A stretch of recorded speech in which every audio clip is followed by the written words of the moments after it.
Haleluya. Dalam pertemuan kita kali ini saya ingin membahas dua hal yang sangat penting tentang perjalanan bangsa Israel yang saya sangat percaya. Ini pun sangat relevan dengan kita dan bisa menjadi berkat bagi setiap kita ketika kita mulai belajar menerima firman Tuhan, mau dikoreksi, mau diubahkan. Dalam Mazmur 114 ayat 1 dan 2 berkata begini. Pada waktu Israel keluar dari Mesir, kaum keturunan Yakub dari bangsa yang asing bahasanya, maka Yehuda menjadi tempat kudusnya, Israel wilayah kekuasaannya. Nah, di bagian yang pertama, ayat ini menggambarkan bahwa ketika bangsa Israel keluar dari tanah Mesir, maka di bagian yang pertama, Yehuda menjadi tempat kudusnya Tuhan, dan Israel menjadi wilayah kekuasaannya. Jadi ada dua hal yang sangat penting untuk kita pahami secara bersama, karena ini memberikan dampak yang sangat luar biasa. Bahwa ketika Yehuda menjadi tempat kudusnya dan Israel menjadi wilayah kekuasaannya Tuhan, maka di ayatnya yang ketiga dan 4 serta 5 dan 6 berkata begini. Lalu laut melihat, lalu melarikan diri. Sungai Yordan berbalik ke hulu. Gunung-gunung melompat seperti domba jantan dan bukit-bukit seperti anak domba. Ada apa hai laut, sehingga engkau melarikan diri, hai sungai Yordan, sehingga engkau berbalik ke hulu. Hai gunung-gunung, sehingga kamu melompat-lompat seperti domba jantan. Hai bukit-bukit, sehingga kamu seperti anak domba. Nah, pemazmur mencatat hal yang sangat perlu untuk kita pelajari bersama, bahwa ketika bangsa Israel keluar dari tanah Mesir, dari tanah perbudakan, dari kehidupan mereka yang lama, maka di bagian yang pertama, Yehuda ini menjadi tempat kudusnya Tuhan. Ya, Yehuda menjadi tempat kudusnya Tuhan. Artinya bahwa Yehuda di dalam skala satu suku, di mana Tuhan menjadikan bangsa itu, ya, suku ini menjadi suku di mana kekuasaan dari firman, dari kebenarannya berkuasa atas bangsa itu. Terlebih dari suku Yehuda. Dan secara umumnya, bangsa Israel menjadi wilayah kekuasaannya Tuhan. Nah, saya ingin berbicara tentang hal ini, karena ini sangat penting untuk kita pelajari bersama. Nah, di bagian yang pertama berkata bahwa ketika Yehuda menjadi tempat kudusnya Tuhan, dan ketika Israel menjadi wilayah kekuasaannya Tuhan, apa yang terjadi? Laut melihatnya, lalu melarikan diri. Sungai Yordan berbalik ke hulu. Nah, ini satu pengalaman perjalanan bangsa Israel, bahwa itu benar, bahwa ketika bangsa Israel mulai dikuasai oleh Tuhan, keluar dari kehidupannya yang lama, keluar dari perbudakan, keluar dari kehidupan manusia lamanya, menjadi manusia baru di dalam Tuhan, maka bangsa Israel menjadi tempat kudusnya Tuhan. Ya, terutama suku Yehuda dikatakan menjadi tempat kudusnya Tuhan. Menjadi tempat kudusnya Tuhan artinya bahwa kehidupan bangsa Israel dikuasai oleh Tuhan sepenuhnya. Firman Tuhan atau Taurat waktu itu berkuasa memerintah mengendalikan bangsa Israel. Nah, ini hal yang sama terjadi atas kehidupan kita. Saya langsung kepada pokok-pokok pentingnya, supaya kita memahami bahwa ketika setiap manusia kita, orang Kristen, keluar dari kehidupan kita yang lama, secara otomatis seharusnya, kalau kita sudah keluar dari hidup kita yang lama, sudah menjadi manusia baru, berarti hidup ini sudah menjadi tempat kudusnya Tuhan. Nah, kalau sudah menjadi tempat kudusnya Tuhan, atau perjanjian baru berkata, kita sudah menjadi bait sucinya Tuhan, nah berarti mulai dari pikiran, cara memandang, cara mendengar, cara berbicara, perilaku kita setiap hari, itu benar-benar dikendalikan oleh firman Tuhan. Nah, karena kalau sudah menjadi tempat kudusnya Tuhan, maka segala sesuatu yang kudus dari Tuhan berkuasa atas cara berpikir kita, berkuasa atas cara kita mendengar, berkuasa atas cara kita berkata-kata, berkuasa atas kita mengambil keputusan, berkuasa atas kita mengambil satu pilihan, melakukan segala sesuatu kita di dalam kekuasaannya Tuhan. Nah, apabila hal ini terjadi, pengalaman bangsa Israel, laut pun melarikan diri. Seperti dikatakan di ayat yang ketiga, laut melihatnya, melarikan diri. Nah, ini menggambarkan bahwa kehidupan orang Kristen hari-hari ini, kita sedang digiring, kita sedang dibawa Mengapa Tuhan ingin membebaskan kita dari kehidupan yang lama? Karena Tuhan ingin menunjukkan bahwa di saat kita menjadi bait sucinya Tuhan, di saat kekudusannya Tuhan berkuasa atas kita, maka kita akan melalui sebuah perjalanan yang penuh dengan keajaiban, sebuah perjalanan yang penuh dengan mujizat. Dan hari-hari ini saya tahu bahwa setiap kita orang Kristen sedang berdoa, berjuang untuk mengalami mujizat, untuk mengalami yang namanya keluar biasaan Tuhan. Bukan berarti Tuhan tidak melakukan hal itu kepada kita. Tetapi apakah kita sedang dalam posisi kehidupan kita yang benar? Karena firman Tuhan yang kita pelajari hari ini berbicara bahwa ketika Yehuda ini menjadi tempat kudusnya Tuhan dan Israel menjadi wilayah kekuasaannya Tuhan, dikatakan di ayat yang ketiga, laut melihatnya lalu melarikan diri dan sungai Yordan berbalik ke hulu. Gunung-gunung melompat-lompat seperti domba jantan dan bukit-bukit seperti anak domba. Nah, saya percaya laut ini berbicara tentang ketakutan. Bangsa Israel di saat mulai dikejar oleh Firaun dan orangnya, oleh rakyat yang besar, maka bangsa ini mulai mengalami ketakutan, mulai berteriak, mulai berontak, mulai salahkan Musa, bahkan mulai menyalahkan Tuhan. Kenapa kami harus dikeluarkan dari tanah Mesir untuk menghadapi maut, harus dimatikan oleh Firaun dan pengikutnya? Sedangkan kalau kami harus melakukan perjalanan ke tanah Kanaan, mereka hanya melihat laut itu. Tetapi apa yang ditakutkan, saudara? Apa yang ditakutkan oleh bangsa Israel, apa yang ditakutkan oleh bangsa Israel, itu adalah Laut Teberau. Tetapi dikatakan oleh Mazmur ini bahwa ketika bangsa Israel atau Yehuda mulai jadi tempat kudusnya Tuhan, dan bangsa Israel menjadi wilayah kekuasaannya Tuhan, maka ketakutan, apa yang ditakutkan oleh bangsa Israel, dikatakan oleh Mazmur bahwa laut itu melarikan diri.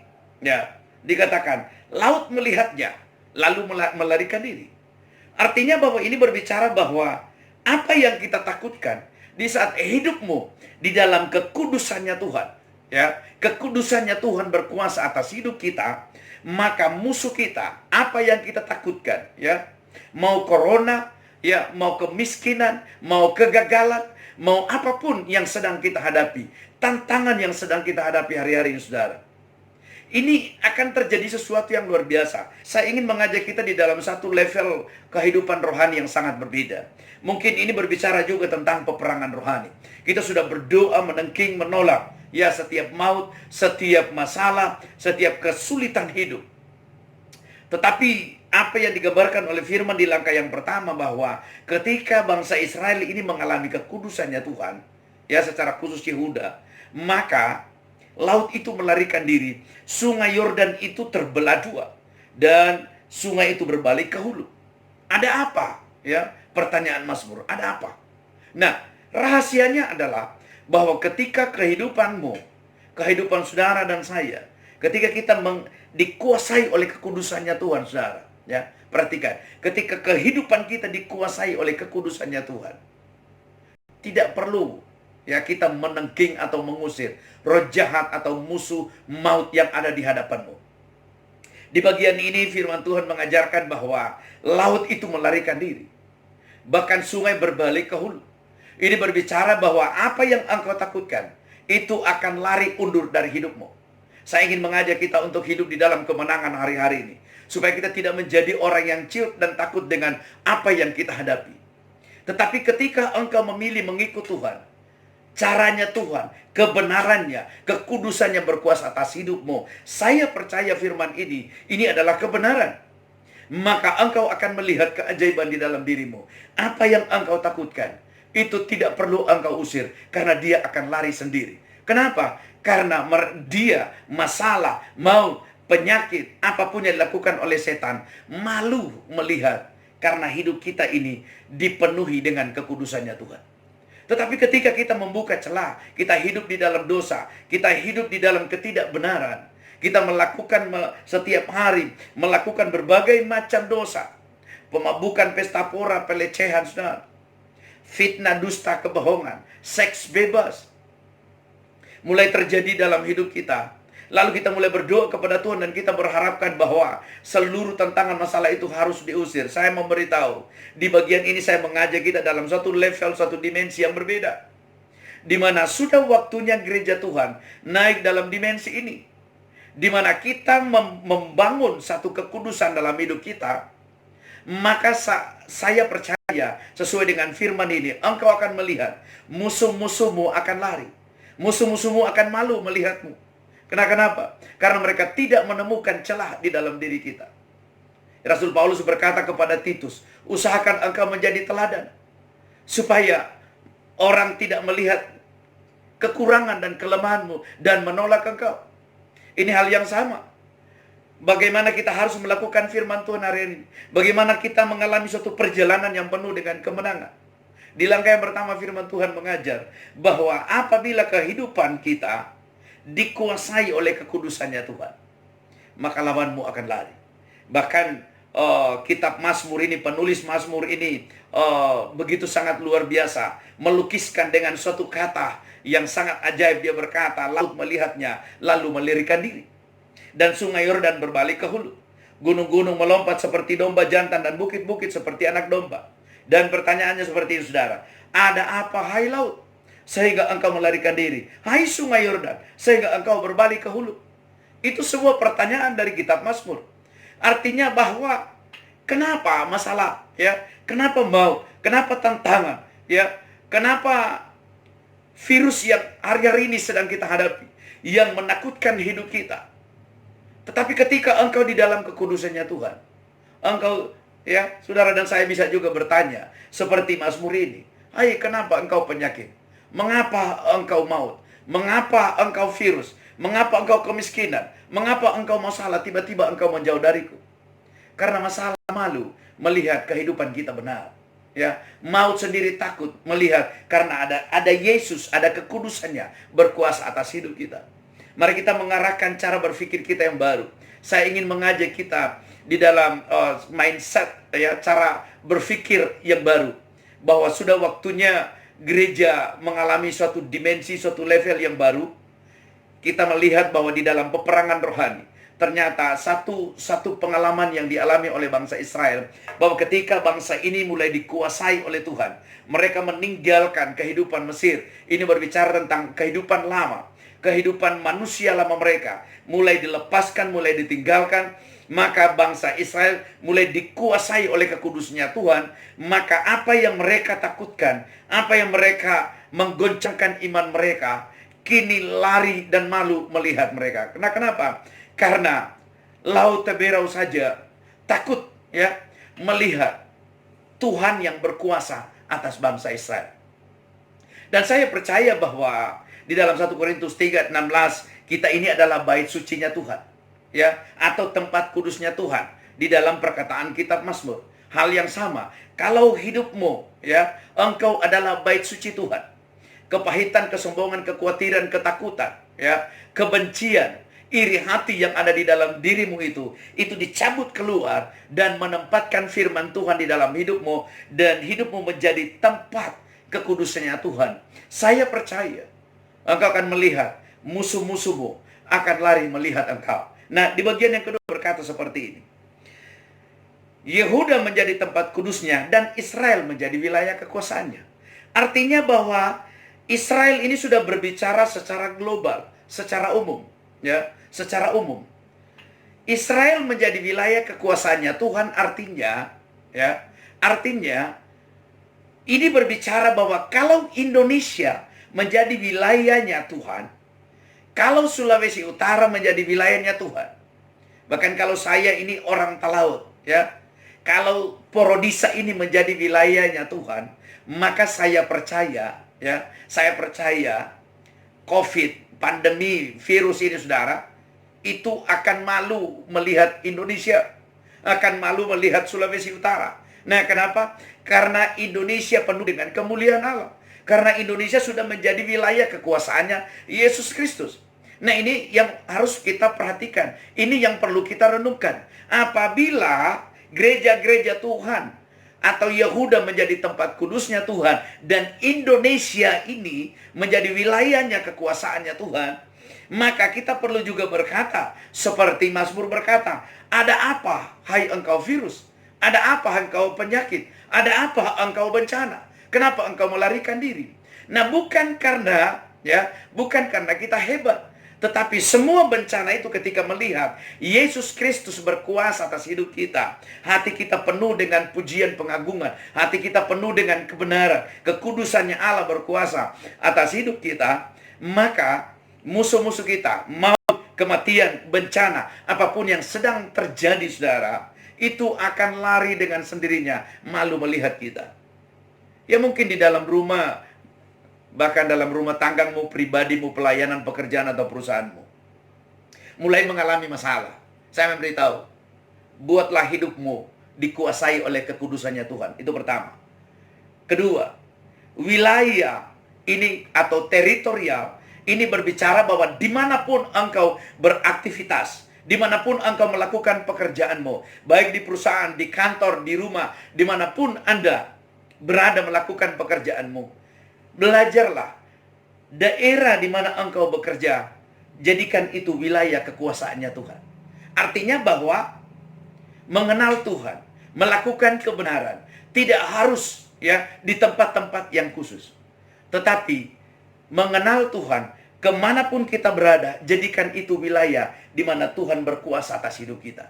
Di kantor engkau hidup benar, di perusahaan dimanapun, di pabrik engkau harus hidup benar, di pasar, di toko-toko dimanapun hidupmu harus benar. Jangan engkau benar hanya di tempat-tempat ibadah, tetapi keluar dari tempat ibadah hidupmu tidak benar. Maka ini menggambarkan bahwa hidupmu tidak di dalam koridor, tidak di dalam teritorialnya Tuhan. Jadi di langkah yang kedua ini menggambarkan tentang wilayah. Nah, kalau saya berkata ketika Indonesia menjadi wilayah kekuasaannya Tuhan, ketika gereja-gereja Tuhan menjadi tempat kudusnya Tuhan, saya sangat percaya firman ini segera digenapi. Ada apa?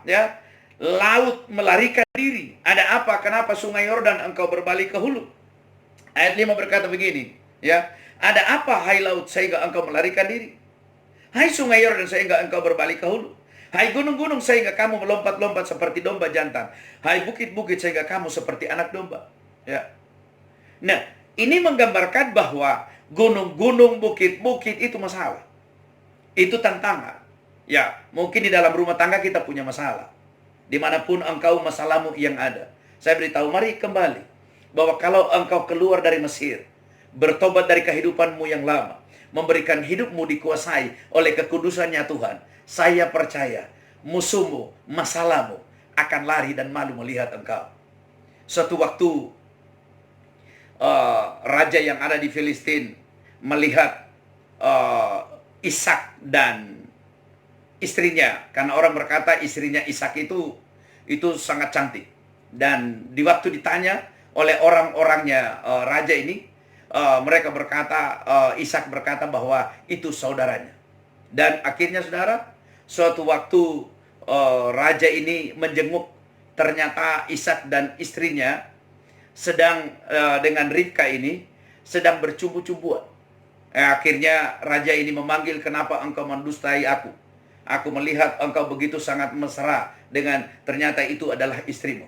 Akhirnya raja ini berkata kepada seluruh negerinya, jangan mengganggu suami istri ini karena mereka suami istri.